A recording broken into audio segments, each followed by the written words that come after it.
মনে খুব স্বপ্ন আঙ্গুর পাতা লাগবে, এই যে 1000 টাকা দিলাম, এই আঙ্গুর পাতার ডিজাইনটা আমার দিয়ে দিবেন। বল ভাই ওই দিন কি আর আছে? 2025 সালে এখন অ্যাডভান্স ছাড়া চলে। অ্যাডভান্স নেন কোনো না? অ্যাডভান্স লাগবে না ভাই। দেন মিয়া, বাসায় বুঝাও তারপর ভাই একেবারে অফিস ডেলিভারি অ্যাডভান্স ছাড়া। আচ্ছা। আপনি যদি হোম ডেলিভারি নিতে চান 500 টাকা অ্যাডভান্স করে দিবেন শুধু। ভাই আঙ্গুর পাতা কত পিস? ভাই এটা হলো 58 পিসের ডিনার। আচ্ছা, র ডিনার, রডিনা একবার ঈদের স্পেশাল ডিনার। আছে কি কি? ভাই 6টা ফুল প্লেট, আচ্ছা, 6টা হাফ প্লেট, Okay. 6টা ডিপ প্লেট, হুম। 6টা কাপ, 6টা পিরিস, 6টা কারিবাটি, 6টা সিরিয়াল কারিবাটি, আচ্ছা। 6টা সুপের চামচ, একটা টিপট, মিল্ক পট, সুগার পট এবং বড় সাইজের একটা কোরমা ডিশ আচ্ছা। এবং রোজ ভাই, ডিশ রাইস ডিশ কই? এই যে রোজ ডিশ, রাইস ডিশ বাহ বাহ বাহ, এবং চমৎকার। তিনটা কারিবাটি পাবেন।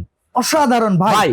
এই যে প্রোডাক্টের কালার, এই কালারের কি কোনো গ্যারান্টি আছে? ভাই এটা 50 বছরে কালার ডিসকালার করতে পারবেন না, আচ্ছা। এরকম জিনিস এটা। আচ্ছা, ঠিক এটা আছে? সাজানিছে, আপনি যে সুন্দর সাজাইলেন, আমরা সাজাবো এই যে রাখছি হাতে, এর গিফট আলাদা। এটা টিআর স্টোরের পক্ষ থেকে গিফট। ভাই ডেলিভারি চার্জ কিন্তু দিব না। ডেলিভারি চার্জ লাগবে না, এই যে 1000 টাকা অ্যাডভান্স, এও কিন্তু দিব এটাও না। লাগবে না। মাল কিন্তু লাগে আমি বুঝবো, তারপরে টাকা দিব। ভাই কথা আছে, যদি আপনি অফিস ডেলিভারি নেন তাহলে 1000 লাগবে না। আচ্ছা। আর যদি আপনি হোম ডেলিভারি চান তাহলে হ্যাঁ। 500 টাকা অ্যাডভান্স করে অর্ডার করে দিবেন। আচ্ছা, দাম কত রাখবেন এটা? ভাই দাম থাকবে একেবারে হাতের নাগালে। রেগুলার প্রাইস 14500 টাকা, ডিসকাউন্ট কত? দিয়ে মাত্র 8850 টাকা। এত কমে জি ভাই, এই ডিনার এই অফারে দিচ্ছি। সত্যি দিবেন তো? 100% দিব ভাই। এই শুধু- যে 8850 টাকায় ডেলিভারি চার্জ ফ্রি এবং অ্যাডভান্স লাগবে না।